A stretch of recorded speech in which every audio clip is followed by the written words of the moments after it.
If you want to manifest over $47,000 within the next 31 days like I did, then stop affirming, stop visualizing, and just copy this simple process that I followed instead. Now, to understand how this works, we're going to need an image of the mind to work with because we think in pictures. And I'm telling you, once you see this, a lot of what you've been trying to do is going to make sense. So I want to show you the stick person. So imagine this big circle is your mind, your top half is your conscious mind, bottom half is subconscious mind, and this small circle underneath represents your body. Now, your subconscious mind is your emotional mind. It controls your vibration, which also controls how much money you're able to attract.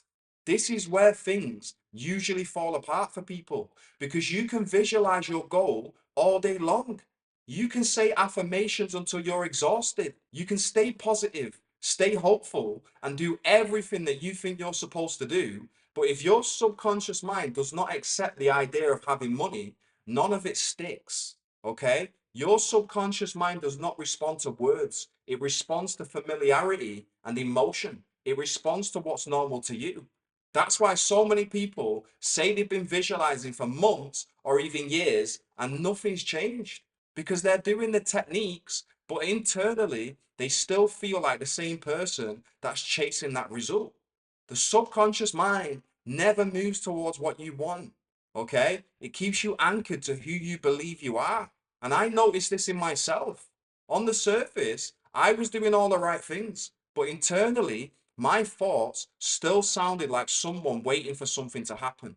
So I'd catch myself questioning myself, looking for evidence. And those thoughts weren't loud or dramatic. They were subtle. They was almost automatic, but they were constant. And that's when I realized something that's very important. Your subconscious mind doesn't know whether a thought is true or not. It only knows whether it's repeated and emotionally familiar. That's why anxiety feels real, even if nothing's happened. And it's why this process works. If you repeat a thought long enough, it becomes accepted. Not because it makes sense, but because it feels normal. Okay, so this isn't pretending that you have money or hyping yourself up. It's about changing your inner conversations so they sound like the person who already has the money. Think of it like a radio station. The station's already broadcasting, the music already exists. You don't shout at the radio or beg it to play. All you have to do is turn the dial until you're on the right frequency. Well, your inner speech works the same way. Your thoughts are always broadcasting something. When you're tuned into lack, the inner dialogue is full of tension, doubt, waiting, and you know that.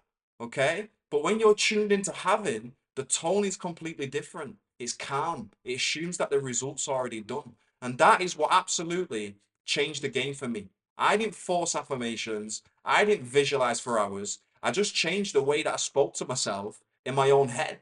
Okay? I started thinking like the version of me that had already earned the money. And as soon as that happened, my behavior shifted without effort.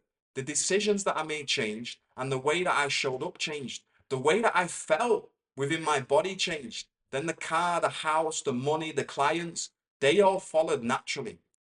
I want to show you how to do it. Okay? Take a piece of paper and write down what you would say to yourself if you were already earning the amount of money that you want. Okay? So things like, wow, I can't believe that I am now making 50 grand a month, or I live in this house, or I have this car. Feels so amazing that I already have this. And then you want to start repeating that internally throughout the day. Not out loud, not with force, just let it run in the background. Okay? Every time you do, you're gently turning the dial closer to the frequency. And eventually the conversations, they're going to start to feel intentional and automatic. And that's when it's locked in. Okay. Most people stop because they keep checking for proof. But once your inner dialogue settles into having, you don't need that motivation or discipline anymore. Your actions are going to naturally line up. Now you know how to change what's going on in here. Okay.